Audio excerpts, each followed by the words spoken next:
You've tuned in to the Top 10 Gardener with garden expert Ken Lain. Join him daily as he answers timely garden questions that are sure to make a difference in your gardens.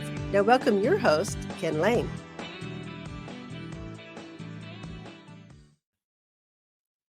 And back in the studio, Lisa Watters Lain. She comes back, well, not just once, but twice each show. So she comes in for her Q&A section. Then she comes into, she just agreed years and years and years and decades ago I'm not that old. to do this, to come in and just take a segment and give me a different perspective, give us, the listeners, a softer side of gardening. Yes. That's my gal. So Lisa, welcome back to the studio. Thank you. Always what you got, what you've been thinking about garden wise? You got the whole house packed up. Yeah. What are you thinking about? Bringing more houseplants home or something, or more? So I put Christmas away because I love Christmas, but there's a time. Got to put it away. I love Christmas more. So my thing of putting Christmas away always makes me want to move the furniture around in the house, or I can see I don't know, because it just gives you a fresh start. Yeah. Maybe New Year, fresh start. Do I move the sofa? So I kind of start playing with things. But yes, I realized I have room for at least 2 more houseplants on this one table that we have by a window. So yes, I'm going to be. I was going to ask, big ones or small ones? Not big. We don't have room for great big in our house because we have big furniture, but we have lots of shelves and flat spots to put houseplants on. Yeah, it's perfect. So, well, it's beautiful. What you're doing. It looks fantastic. I like the way it's coming together. So 2000, the next year is just going to be fantastic. Right. So I noticed, houseplant sales always seem to go up the first part of the year. Yeah. And that's because people like me, they rearrange, they remodel, the tree's gone. They're like, oh, it's kind of bare, or maybe I need something there. So it's always fun to go start thinking about houseplants, shopping houseplants. So I thought we would talk about a few things that you should probably think about before you start shopping. Okay. Like which garden center to go to? Like Watters Garden Center? Okay. Figure their fans are tuned in for a reason. Right. First one is light. Check if in the spot where you want to put this plant, is it a bright light? Is it a dark light? Is it right in front of a window? I mean, there's things to think about, the setting of where you're going to want to put this plant, because that makes a difference in the type of plant that you want to have in that environment. Sure. So if you have a really dark space, some bathrooms can be dark, hallways, back bedroom that you forget about all the time. Right. So if you have a spot that's a low light, pick a plant like a ZZ plant or Sansevieria, Chinese evergreen. Those are all plants that don't mind. They're still going to grow and look nice, even if there's not a lot of light there. If you have a nice bright room, it gives you a lot of options.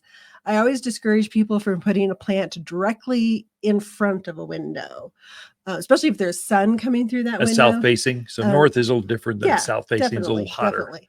But if you're getting sun right through that window, it's very easy to burn your plant leaves. And then the other thing is the cold. Sometimes when we get this winter, if that plant is up against that window, you'll actually get cold damage. Yeah. On that plant. So just kind of a few things to think about as far as where you want to place that plant in your home, because you want to pick the right one for the right environment. The other one is ease. How much of a houseplant guru are you? I want them to be exotic and super easy. That doesn't work that way. So I've gotten better with houseplants, but I started with ones that I knew were easy, that I knew how to take care of. Like I said before, ZZ plant. That one's terrific because you only water every 3 weeks. When you remember. Something like that, yeah.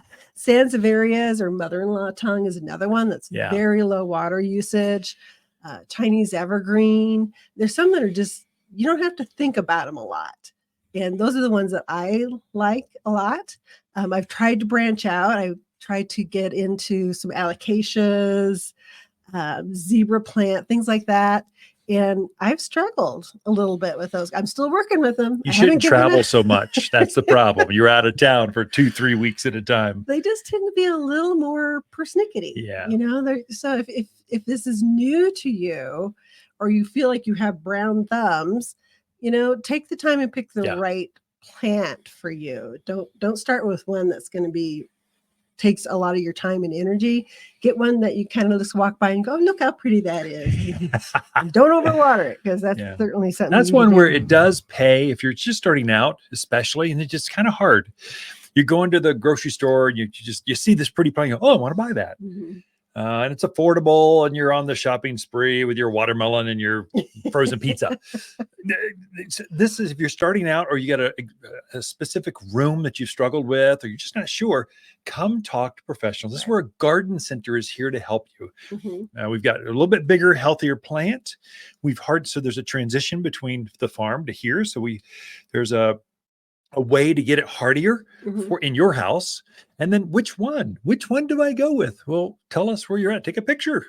We'll tell you which one. This is a perfect spot for this. We've grown it here. So our radars are always up for where plants grow best. Right. We can help. We don't mind sharing that information with you. Yeah, that was one of my other points. Oh, sorry. Yeah. Is get good information. Yeah. Because you're right. You can buy houseplants. Everybody and their dog has a houseplant. But you want to get one that's going to work for you, and you want good advice. So many times, some plants like moisture, some don't. Your fertilizer makes a big difference on which fertilizer you're choosing, which potting soil, getting the right pot for your plant. And if you take the plant home and a few weeks down the road, something's going wrong with it, you want to be able to come back to a place and go, hey, what's going on with this plant? It's kind of got a weird look. And all of our people are excellent with houseplants. We can really offer advice, give good suggestions. So that's important as well. But that being said, new houseplants, we'll have our new shipment of houseplants in next week. Okay. So all kinds of cool new ones. And think about houseplant. I guess it's like all of gardening. They're coming up with new varieties. It's kind of fun. It's really fun. Time, we're used to the pothos. I mean, who hasn't had a pothos at one point in their life? Every dorm room, I think, has a pothos. That's right. Which is great, because they're easy care plants to grow. But they're coming out with new varieties of pothos. My new favorite one is the neon pothos, just because it's just a really bright green color. And I love, in a house especially, it really gives you some added color into your home. The philodendrons have been around for eons, but they've come up with some really new cool ones where, like, the stems are a real dark red with the green leaves. They've got a neon philodendron. So it's just really cool, different colors that they're coming out with. So it's not just the same old pothos that your grandmother had. This year's color of the year by Pantone. That's it. Pantene's hair wash. Pantone is blue. So they're going with a not real dark like royal blue, but anyway, darker than. It was peach. I've seen so many different ones. Maybe it is peach. Anyway, color is the thing. Not white. So green looks really good with white, but if you've got color on your walls other than eggshell, probably the color, the lighter, the red stems, the neons, they really pop. They really look like designer-esque in a room that's got more new furniture or something. And you need something alive that just really brings it out and go, wow, I just want to read a book here. Watch the game here. This is great. Right. Yeah, I love the new lighter colors. I love the variegated colors. I think those are really neat, attractive. And then speaking of colors, we also have a lot of new pottery in. So you can also get that beautiful new plant. You can put it in a beautiful new pot. We can actually pot for you. We do that for people at very minimal cost.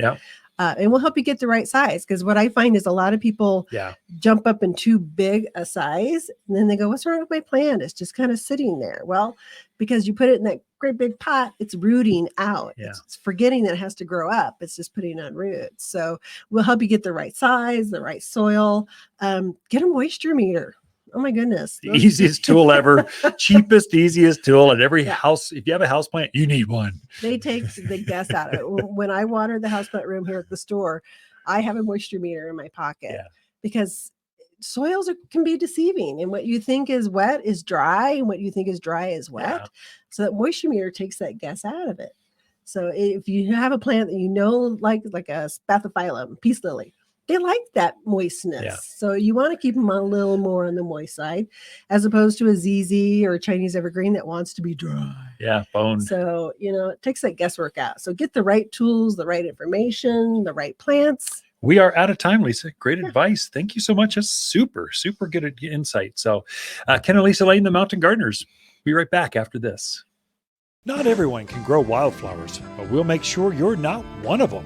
At Watters, we know which wildflowers sprout, thrive, and bloom with success. We're wild about wildflowers with many of our own Arizona blends. Like our Arizona native mix, butterfly and hummingbird mixes, and all are big, bold, and beautiful.